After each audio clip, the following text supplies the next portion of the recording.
Hi, I'm Jordan Dulcie. I'm an attorney at the law firm of Searcy, Denney, Scarola, Barnhart, and Shipley. I was born and raised here in Palm Beach Gardens, Florida. Spent my entire young age here until I graduated, and then I ended up going to my undergraduate studies at Florida State University. I grew up playing baseball all my life, and my original intent going to Florida State was to play baseball along with my academics.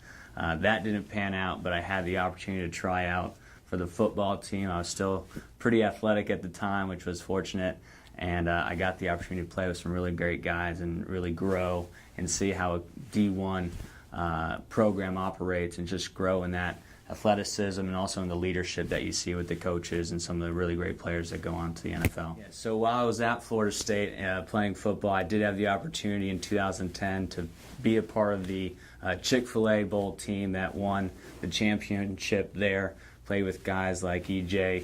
Manuel. Clowney was actually with South Carolina on the opposing team. So it's neat to have played in a bowl game, be fortunate to win, and then to see some of those guys that you play with be in the NFL. So I always kind of had in the back of my mind, if I never became a professional athlete, law was what I wanted to practice. And I was fortunate enough to study hard throughout undergrad and be able to go to law school at Nova Southeastern. And the reason I really want to be a lawyer kind of stems from my community service background. I wanted to help people.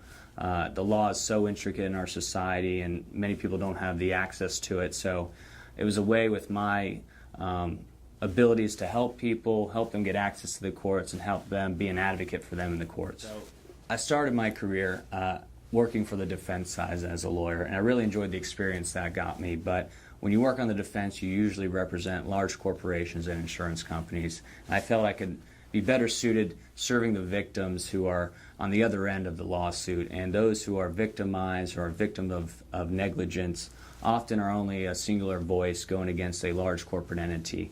So as a lawyer with skills that I developed on the other side, I was able to better help those victims fight for their rights and fight for the compensation they deserve when battling usually large corporate, national, international corporations that have all the means to fight their claims that are usually merit and good faith claims. So when I'm not being a lawyer, some of the best things to do is just hang out, because so often being a lawyer is a 24/7 job. You rarely have time to decompress and relax, even when you go on vacation. So whenever you can put the phone down, step away from the computer, and just hang out with your friends and have a good time, that's some of the best relaxation you can get. Besides that, I love sports. I do as much as I can to get out there, play flag football, recreational basketball, things like that. Obviously, we're in Florida, so I love getting out in the water whenever I get the chance to do that, do some fishing, boating, and maybe some surfing if the waves are good.